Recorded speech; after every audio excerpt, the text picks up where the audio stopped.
Today's guest is Tyler Christensen, a full-time 5th grade teacher who also is a writer, a speaker, and a web designer in his spare time.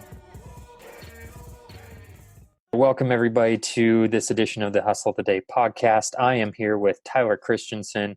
Tyler, thank you first of all for coming on. I really appreciate the time. It's fun to actually have another Utah guy on here, even though we're on more opposite ends of the state. It's good to have that connection. Yeah, no, my pleasure. And I grew up in northern Utah, so we used to be neighbors. Yep. I can, as we were talking off air, you've got some involvement with BYU football, so I assume there was a connection there somewhere that you spent some time around BYU. But yeah, that's where I did my undergrad and met my wife and everything. So yeah, I have a soft spot for BYU for sure. For sure. So I want to get people to understand who you are and have a better idea of who Tyler Christensen is. So why don't you give us a little introduction and spiel about you? Sure. Well, I love your show because when I think about myself, I think hustler. I love to be involved with a lot of different things. A little bit of that shiny object syndrome. But I have my hands in a lot of different activities. So I'm a runner. I do web design. I'm a speaker. I like to work on house projects, and I'm an author. But then mostly I'm a family man and a teacher. And so that's where really my core identity is as a teacher. Very cool. I can definitely relate to the shiny object syndrome. There's times where I'll start something and jump to another, and then jump to something else, and I'm trying to focus. But you mentioned that you're a runner, and my family is all big runners. They all love running, and I hate it. It is the worst thing in the world. I have some talent towards it, but man, you can't convince me to do it for the life of me. So. Yeah, no, my wife feels the same way. And when I was younger, and I did cross country in high school, and we had these shirts, they were awesome. It says, "Our sport is your sport's punishment." And I just love that because you either love it or you hate it with running, for sure. Absolutely. Very cool. Well, you've got an impressive resume, but I do like that you have your core identity, and that is really important, that you're an educator and a family man. I'm a family man myself, but the only way I can really educate people is by doing this podcast and interviewing people who are out there hustling, and like you said, you identify with that. So I want to jump in real quick and ask you, who in your life so far has been most influential on you, whether that's business, personal, whatever the case may be? Yeah, well, that's an easy one for me. Hands down, it's my wife, Natalie. And mostly personal, but even with business, when I'm going to try a new venture, whatever, I run everything through her. And she's kind of my voice of reason. So when I'm going a little too far with something, or I'm a little too scattered, she pulls me back and says, "Okay, what's really reasonable here? And how can we get back on track?" So she's definitely my voice of reason, but she's also just been an inspiration to me all my life. Like, my all-time hero. I live with her. It's just great. Very cool. Yeah, my wife definitely, she'll wait for me to breach the subject and talk about, something that I have questions on, a business or something like that. Mm-hmm. But she's very opinionated in a good way, very helpful in that regard. So I definitely relate to that. I'm glad you have that support system and that she is so influential to you. So you've been an educator for quite some time, currently teaching 5th grade, right? Yep, that's right. And you have been a professor, but you were telling me before that you actually enjoy the 5th graders more, teaching them, correct? Yeah, and it's kind of an apples to oranges thing, because when I started out, so back 15, 16 years ago, that's when I started as a teacher. And I actually started teaching middle school. I did LDS seminary for a while. And then when I went to work on my master's degree, I taught middle school.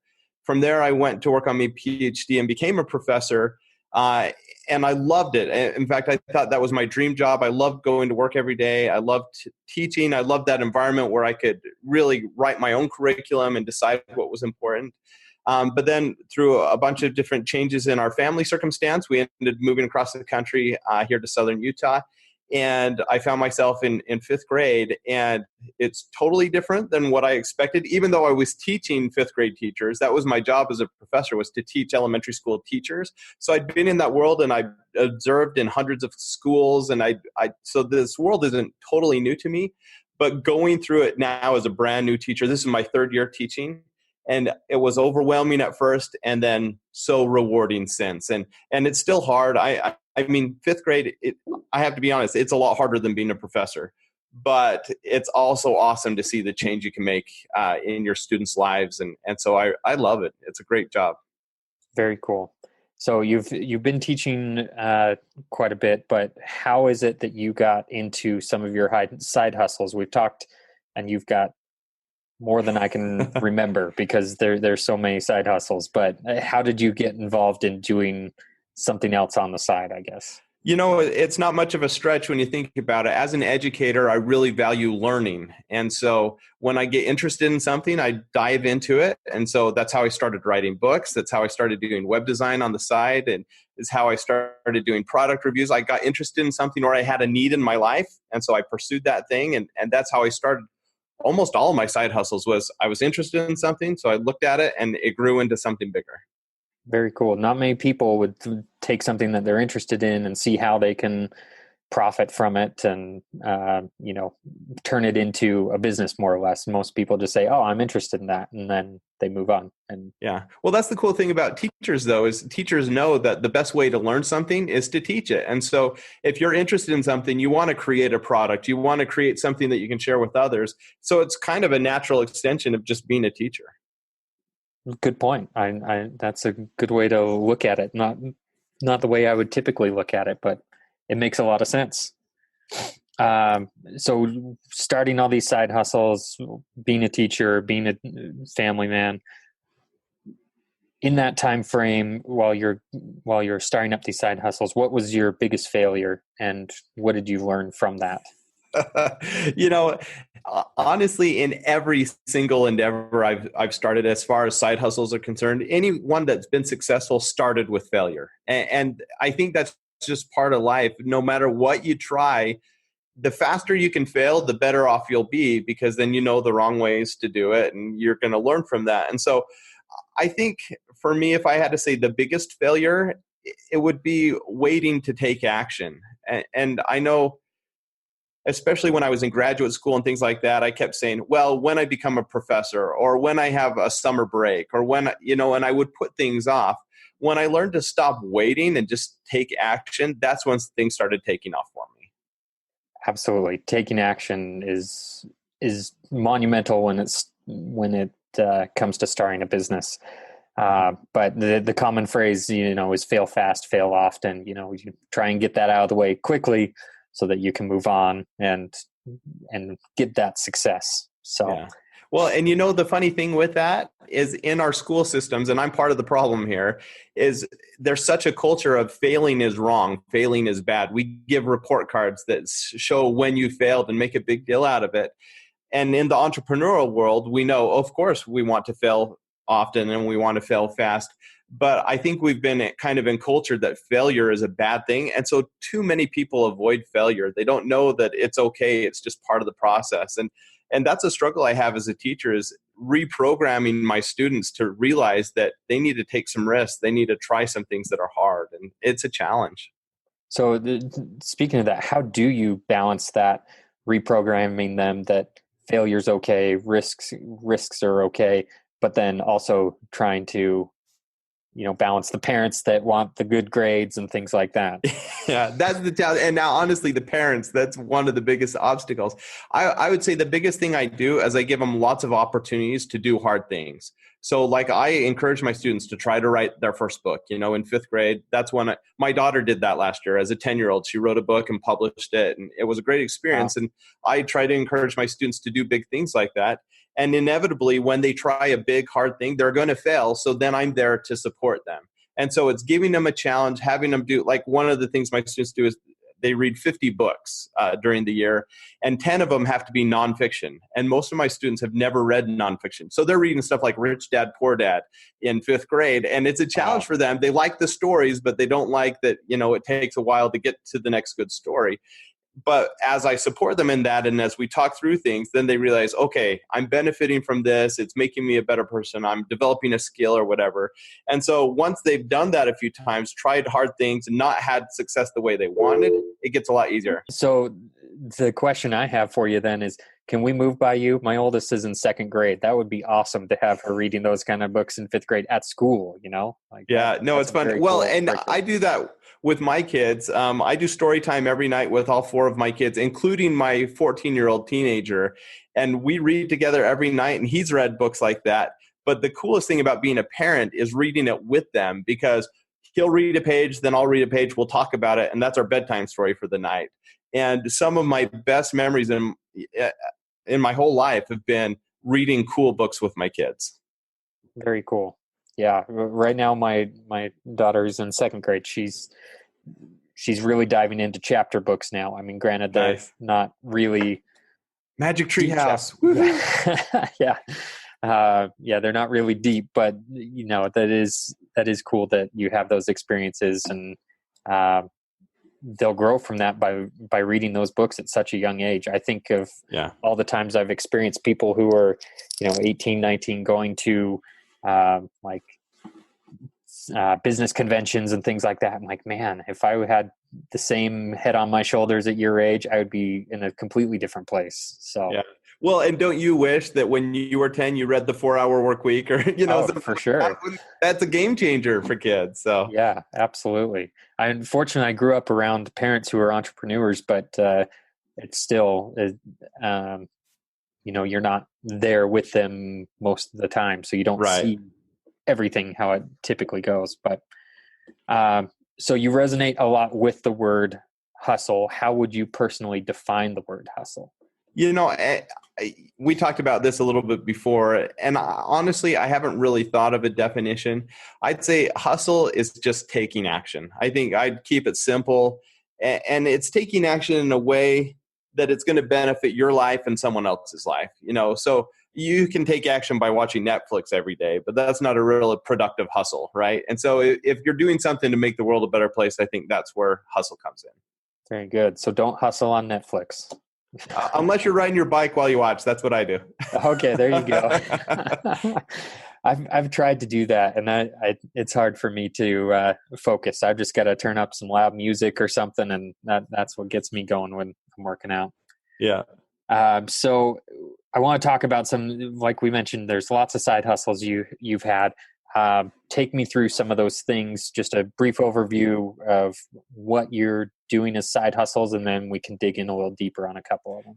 Yeah. Well, so one that's kind of fun for me is I mentioned earlier that we moved cross country a few years ago. And when we did so, I didn't have a job. We just felt we should move, and we're taking kind of a leap of faith and moved to a city we'd never even been to before, but we just thought there's going to be some opportunities there. And so we did that. And then I didn't get hired. And when my first year here, I was unemployed, and it was humiliating to me because I was at the top of my profession as a professor, doing really well, making decent money, to going unemployed and not being able, I literally applied for dozens of jobs, even minimum wage jobs, and couldn't even get an interview. So it was just this horrible, dark period of my life. And Christmas was coming. So it was around this time, November, after we'd moved here. And I thought, what am I going to do for my kids this year for Christmas? Because we just didn't have money. We were barely paying our bills. And my younger brother said, well, why don't you just get stuff for free? And I was like, what are you talking about? And he had been doing this for a while, where companies would send him toys and he would review them, put them on YouTube, or take a picture and put it on Instagram. And then he'd get to keep the stuff. And in some cases, they'd even pay him to do it. And he'd told me about it before. And I'm like, yeah, that sounds like too much work. Or I don't have a social profile. I can't do that. But finally, I was desperate. I was like, the caveman provider in me said, I need to do something for my kids. So I called him up, and he told me about a company he was working with to get connected with brands. And I signed up, I got a profile, and I started reviewing things. And at first, it was reviewing stuff that I didn't really want, but it's what they sent me. And then within a few weeks even, I started getting cooler stuff. And then they started paying me to do reviews. And that first year I reviewed 350 things. So it was like Christmas every day. I just got packages all the time. And I got paid over $1,000 that first year just to put videos up on YouTube and pictures on Twitter. And it was such a good experience that I actually wrote a book called How to Get Free Stuff. And it was just one of those things that even today, I don't do it nearly as much because we have too much stuff now. And I can't give it away fast enough. I give some of it. In fact, I can kind of angle you back. We've got a ukulele in the corner back there for my students. And I bring in drones and backpacks and stuff. And my students will earn up money to auction and to get all this cool stuff. But that's been a really fun side hustle where it makes me a little bit of money. Now I'll do reviews like once or twice a month for an hour or two. That's all the time it takes for me. And I'll make like $100 a month. So it's not, a big money maker, but it's also not a time suck either. And so that's been super fun. And anytime I really want something, if my wife's like, oh, my blow dryer just broke, well, I'll look to see if I can get someone to send me one, and I'll get a really nice blow dryer instead of a cheap blow dryer. And that's how we've kind of scaled up our life, is now we get nicer things for free. And so that's been really cool. Wow. That's quite the dream right there, to just get all your stuff for free. And yeah, that's very cool. Even though, like you said, it's not a huge moneymaker, it still sounds like it's a pretty cool gig, especially as an educator. Like you said, you're bringing stuff in for the kids. So yeah. Well, and with my own children, that's why I started it in the first place, was to get them cool things. And it has been so fun, because when Christmas comes or when birthdays come, as a teacher, I'm never going to have a ton of money to buy fancy things for my kids. But now I can get slightly cooler things. They've gotten a lot of remote control cars and drones and stuff like that, and musical instruments, and so that's been really cool. All my kids are getting ukuleles this year for Christmas. So nice. Don't air this before Christmas. They won't watch it anyways. But yeah, it's cool for them. So I've enjoyed that. That is very cool. So that, like you mentioned, you still do that. But I want to jump back a little bit. And it's something you mentioned that I thought was crazy. You moved across the country with no job, no anything, just a complete leap of faith to a city you've never been to before. That's impressive. But then, like you said, you made it work. You hustled your way to get things started. So yeah. Well, and honestly, most people can't do that. That would terrify them to death. And I, by myself with my kids, I probably couldn't have done it either. But my wife, we were feeling unsettled. We were feeling things where we needed to make some changes. And my daughter had some health problems because of where we were living. She's severely asthmatic. And so going to a drier place made a lot of sense. And so we made the leap, but we made the leap 20 years ago when we got married. The day I graduated from college, we just moved. We wanted to do our own thing and be independent. We just moved across the country, ended up in Connecticut, where I ended up doing my master's degree, but I hadn't been accepted to a program. We didn't have a job. We're just like, let's go do our thing. And that's all my wife. I never would have done that on my own. So I'm just lucky. Well, it sounds like you're definitely living the taking action. That's you're not waiting around. You're just jumping into it. Yeah. So you've got a book, like you mentioned. It's coming out by the time this airs. It will already be out. But tell me a little bit about that book. I know it's based on the product reviews, correct? No, I already wrote a book on product reviews. Right. That's the right. one this I is have about your transformation. I apologize. Yeah. So we haven't touched on that. Last year I lost 100 pounds and 20% body fat, and the cool thing about that whole process, it was fun to get back into shape. I ran a double marathon a couple months ago and have done some really cool things. But the coolest thing was people kept asking me to talk about my experiences and how did you do it?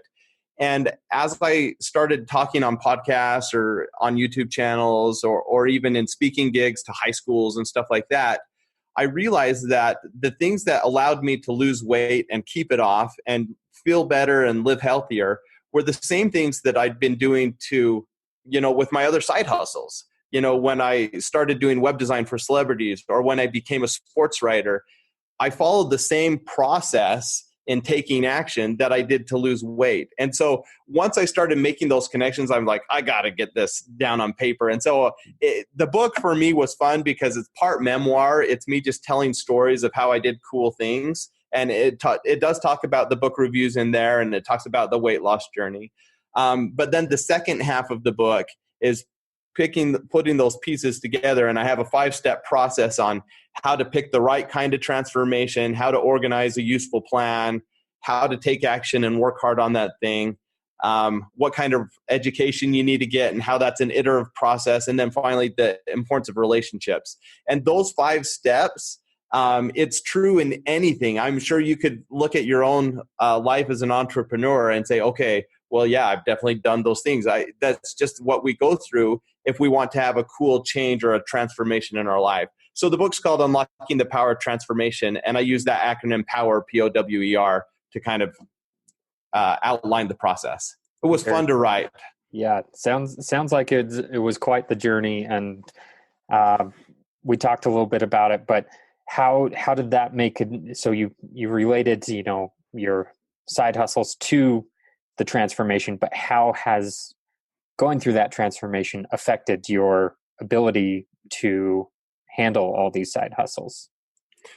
Are you talking specifically of the weight loss transformation? Correct, yeah. Okay. Well, that one's an easy one. When you're fat, it's hard to do things. It's just true. I mean, if it's hard to get in your car, if it's hard to walk around the block, if it's hard to sleep at night, then it's hard to be awake during the day, And so when I was over 300 pounds, I just had a hard time being productive, even though during that time, I still was doing some of these side hustles. I just wasn't having as much success in them. And so it was a slow process.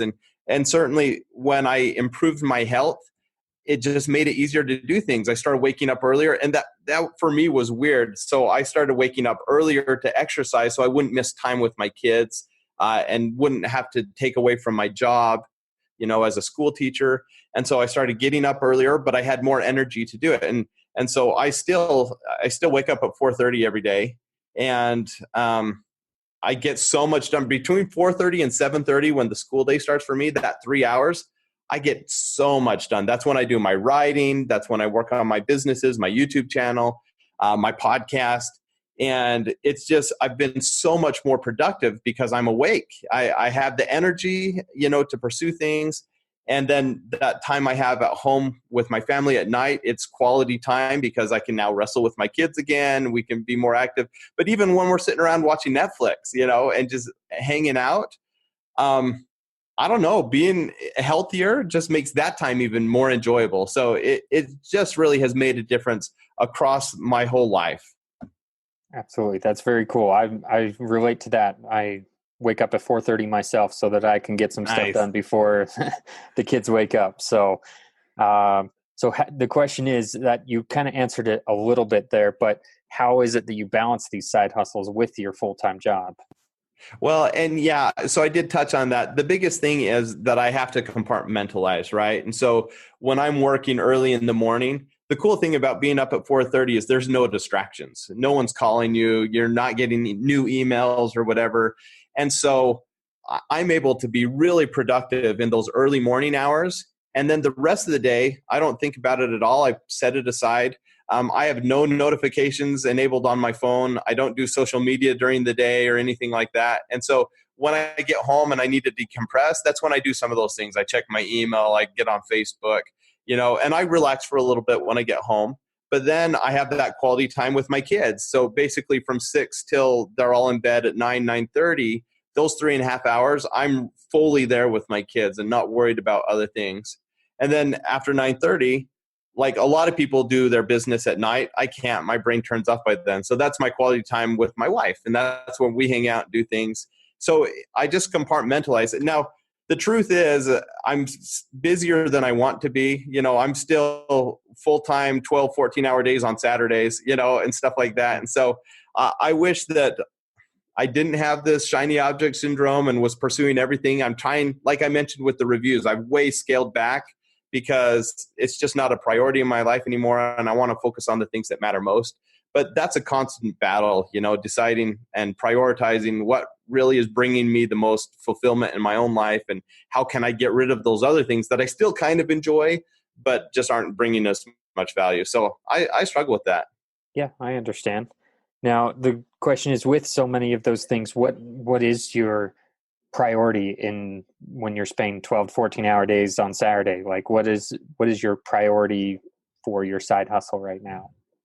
Well, it depends. Sometimes I have deadlines. So I'm working with I still do have a few web clients. So I've done some web design in the past.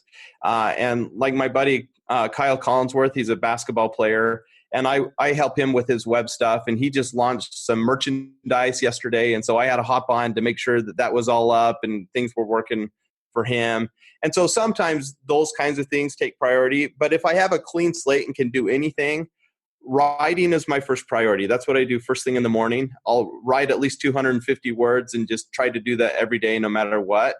And then after that, my true mission in life is to help teachers. That's really where my sweet spot is.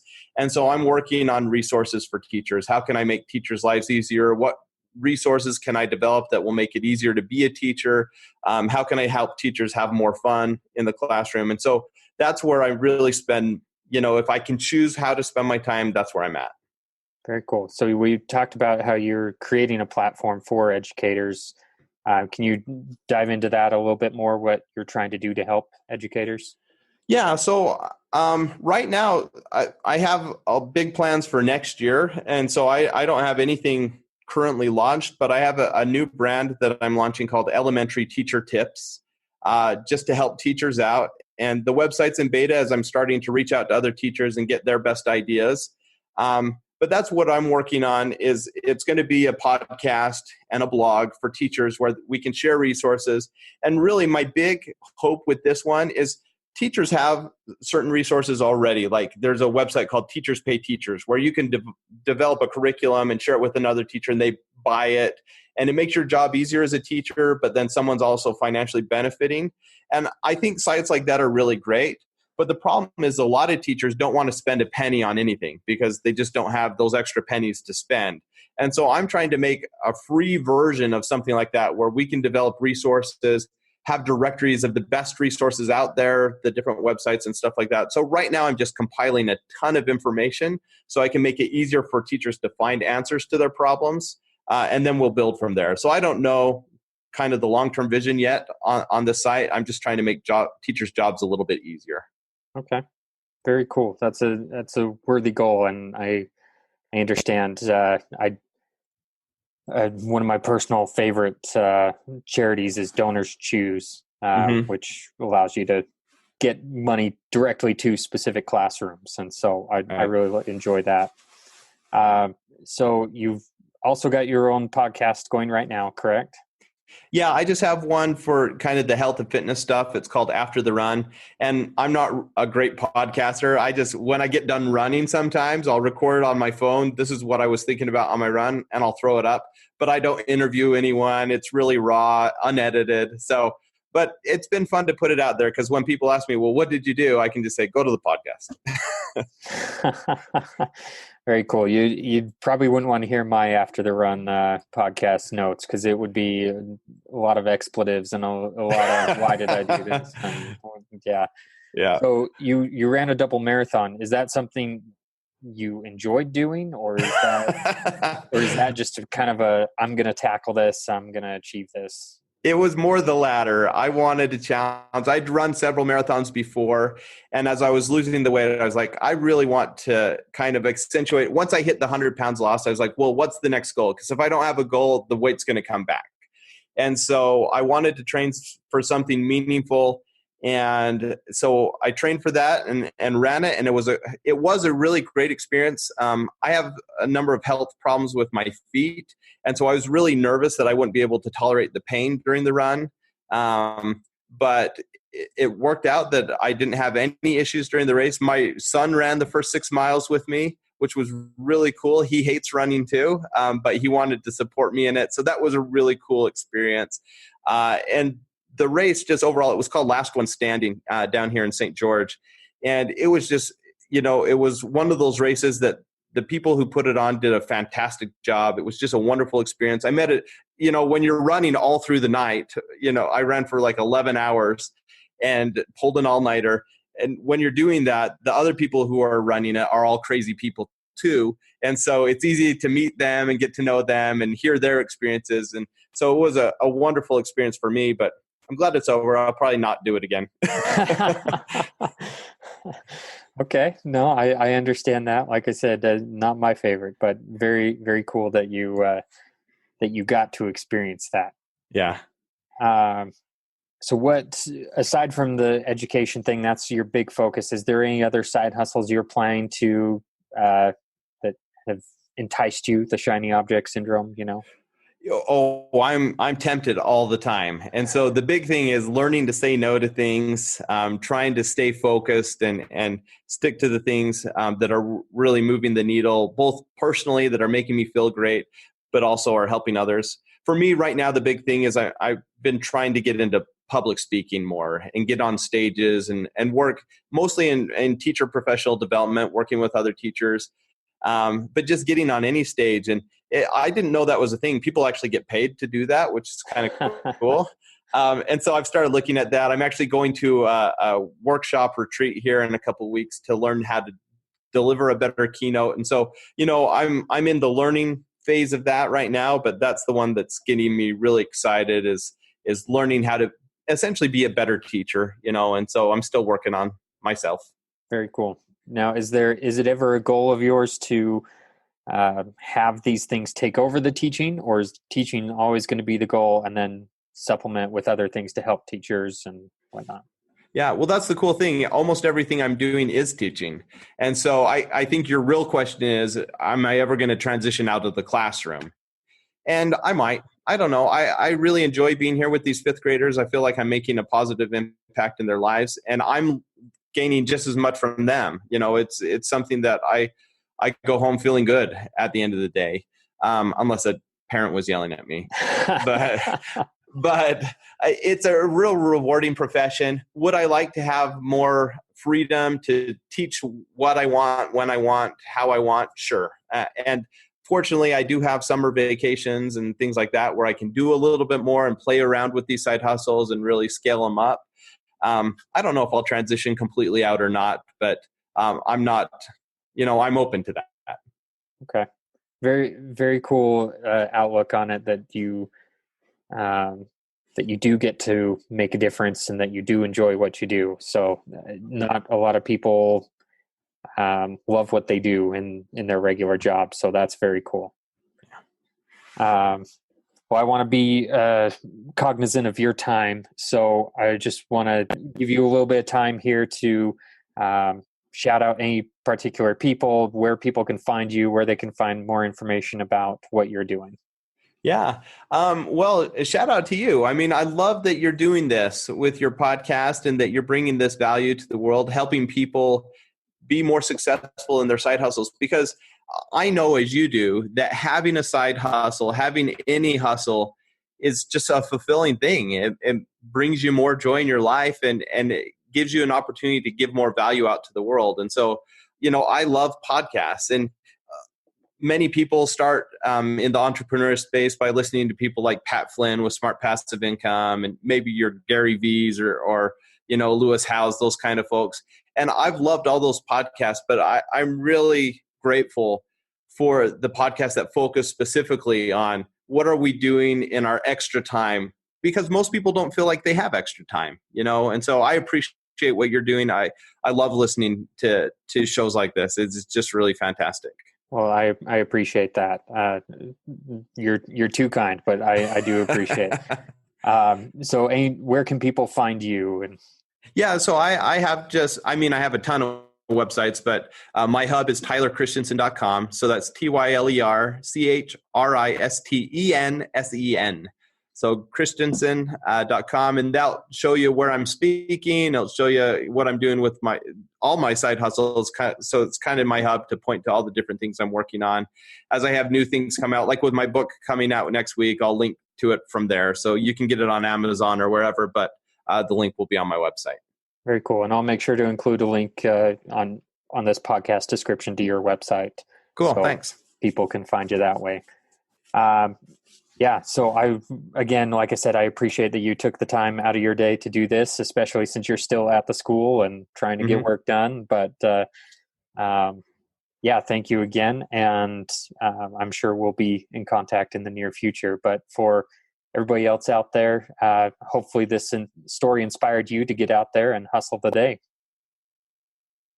Everybody, thanks for listening to the Hustle the Day podcast all the way through. I really appreciate that. I just want to let you know that I help small businesses with their online strategy. So if you or anyone that you know needs help with their online strategy and owns a small business, I'm your guy. Go ahead and connect with me at Trent V Bray on Instagram or TrentVBray.com.